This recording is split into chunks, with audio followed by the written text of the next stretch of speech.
How's it going, baseball fans? My name is Andy, and this is Baseball History in 9 Cards. You will not see Darryl Strawberry, Tim Salmon, or even Mike Trout. You won't even see Mike Danielson, Tim Jackson, or Steven and his dad, Fred. Happy belated 85th birthday, by the way. But you will see and hear about 2 extraordinary players that are part of this game's rich history. Enjoy.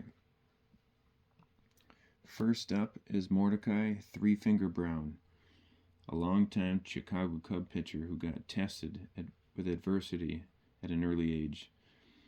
When Brown was a child, helping on his uncle's Indiana farm, he slipped and his hand got stuck in a feed chopper he called a corn grinder. His hand was mangled by the knives inside the machine. He lost nearly his entire index finger, leaving just the nub, and damaged his other fingers. The doctor fixed him up as best he could. However, while he was still healing, just 6 weeks later, him and his sister were trying to get their pet rabbit to swim in the bathtub. The young Mordecai lost his balance and smashed his hands, breaking 6 bones. That's a drawing by my daughter. She decided to make the hand that I was describing in the picture I showed her online. So as you can see, there's just a nub for an index finger, and his fingers all got smashed up, so they're all crooked. To make matters worse, the doc failed to reset his fingers properly. He learned how to pitch like other farm kids, aiming rocks at knotholes on the barn wall. I personally used the shed door next to the barn. Eventually, my dad spray painted a little circle for a target. And with a baseball, not rocks. With rocks, I like to hit them with an old wooden bat that had black electrical tape for grip.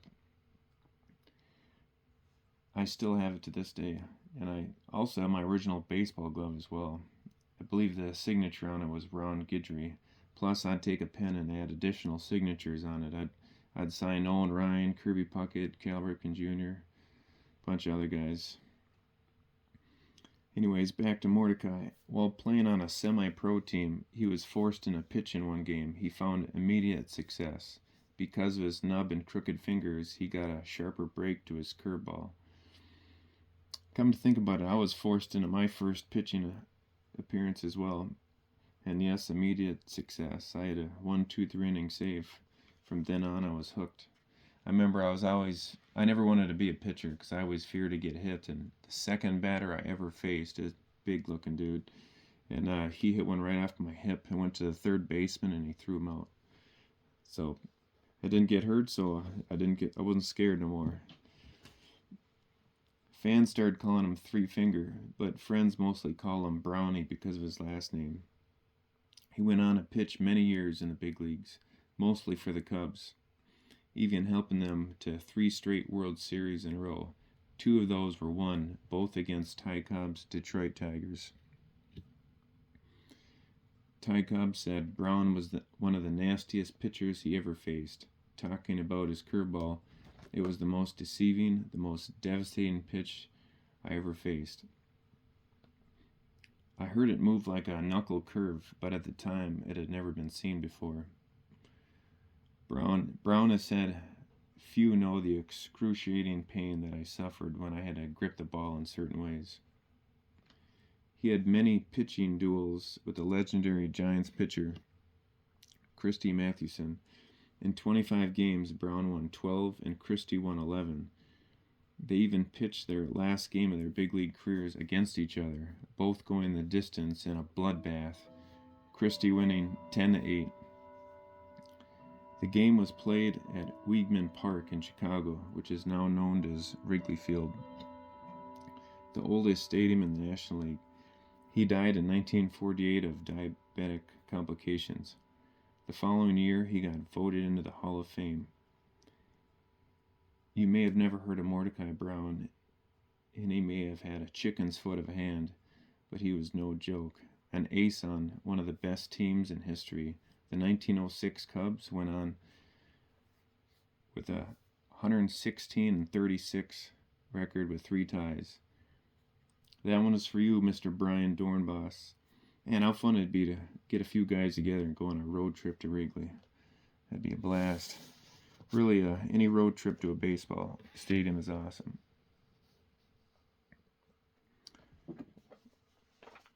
All right, finally we have number 21, Roberto Clemente. Step aside, Blackbeard. This is the greatest pirate of all time. Growing up in Puerto Rico to play baseball, he had to use a stick for a bat and a lemon for a ball to prevent the lemon juice from spraying into the batter's eyes. They would cover the lemon with yarn. As an 11-year-old, Roberto would go to the ballpark and climb a tree in right field, find a solid branch, and watch the game from there. His favorite right fielder was Monte Irvin.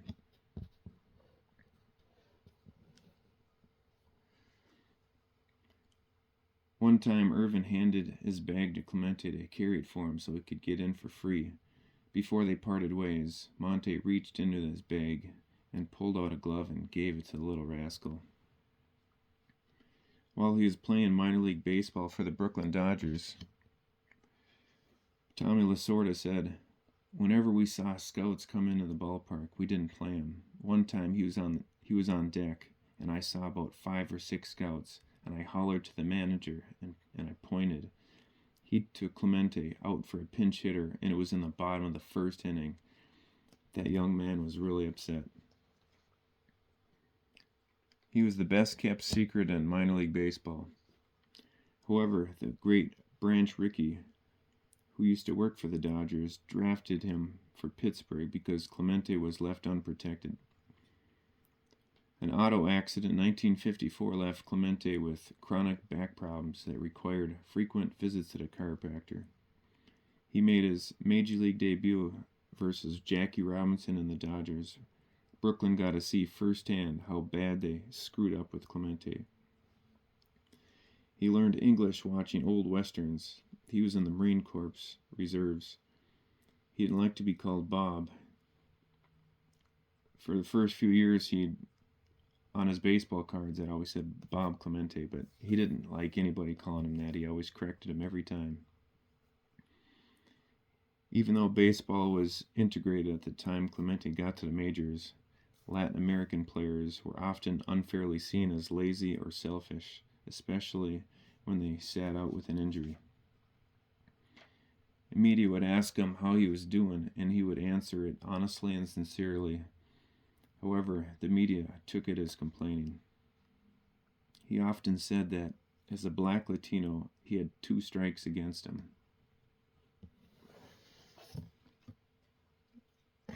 Bill Mazeroski, Hall of Fame second baseman, he said, he didn't go out of his way to come to us, and we didn't go out of our way to go to him. So both ends, it just didn't gel.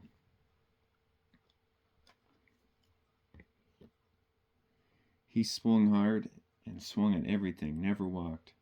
He ran the bases with a touch of madness, like a man at the brink who has decided there is nothing left to lose.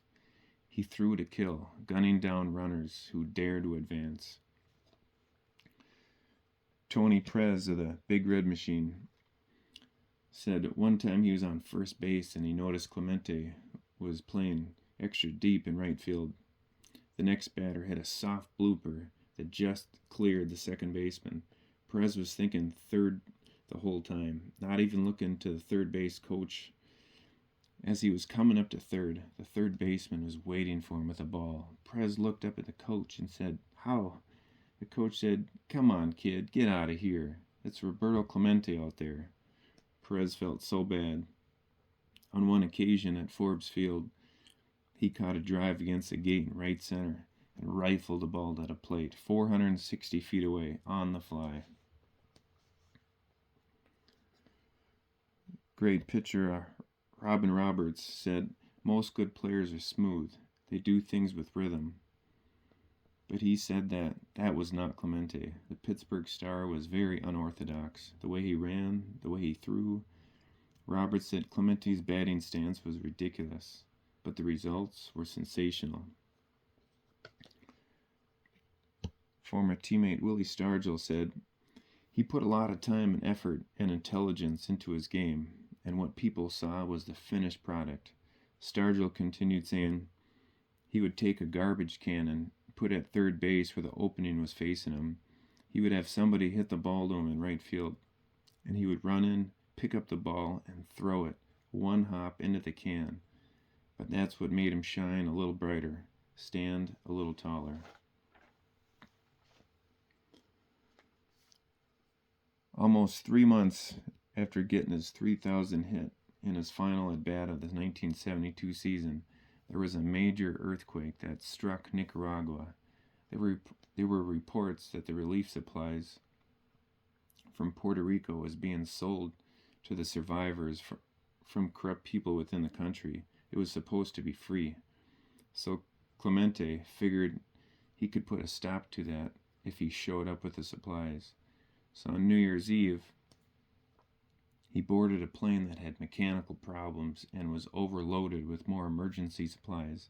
His son and his wife both begged him not to go, having a bad feeling about the trip.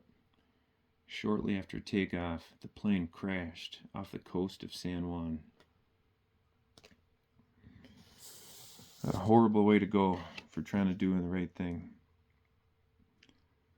Henry Aaron said it was probably one of the saddest days of his life. They never did find his body. His teammate, Manny Sanguian, went to go look for him numerous times. Manny said, the day of the crash, I was in Puerto Rico. I went with the divers out into the ocean. It was really rough. I said, I'm going to die. They gave me a tank and scuba gear. I went down. I saw barracuda and sharks, big sharks. I got scared and pulled on the rope, and they pulled me up. 3 months following his death, he was voted into the Hall of Fame by a special ballot 5 years before he would have been eligible. Roberto Clemente was the first ever Latino inducted into the Hall. And he got inducted the same day as Monte Irvin, that same guy who snuck him into the park and gave him a glove.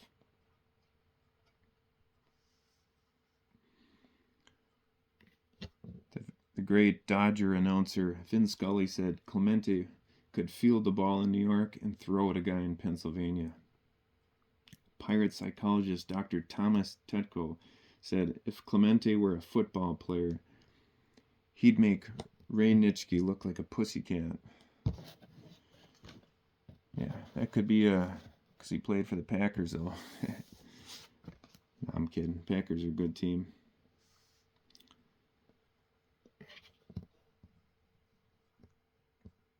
Clemente was a larger-than-life saint. Writer Jerry Eisenberg said, I think Clemente is really one of the greatest that ever lived.